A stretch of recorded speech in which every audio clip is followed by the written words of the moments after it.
حبايب قلب ام حبيبه، عاملين ايه؟ ازيكم؟ عاملين ايه؟ يا رب تكونوا بخير. النهارده كده بصوا يا اولاد، قلت اروح اجيب التومين بتاعنا. بصوا، عايزه اقول لكم الحمد لله يعني النهارده كده جبت التومين اهو زي ما انتم شايفين. جبت ازازتين زيت، وجبت 2 كيلو سكر. يعني دي انا يدوني التومين بتاعنا 2 سكر ويا و2 زيت. الحمد لله نعمه وفضل.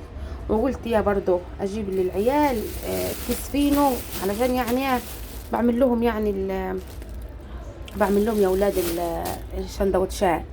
يعني بعمل لهم سندوتشات جبنه، اعمل لهم مثلا سندوتشات بطاطس. بص اللي دون ربنا اي حاجه. وبرضه يا الواد كان معايا الصغير قال لي يما عايز عنب. برضه جبت له عنب اهو، جبت له العنب خالص. شايفين؟ لا يسعدكم ويوسع عليكم وعلينا يا رب. بس ما شاء الله حاجه حلوه تفتح النفس يعني.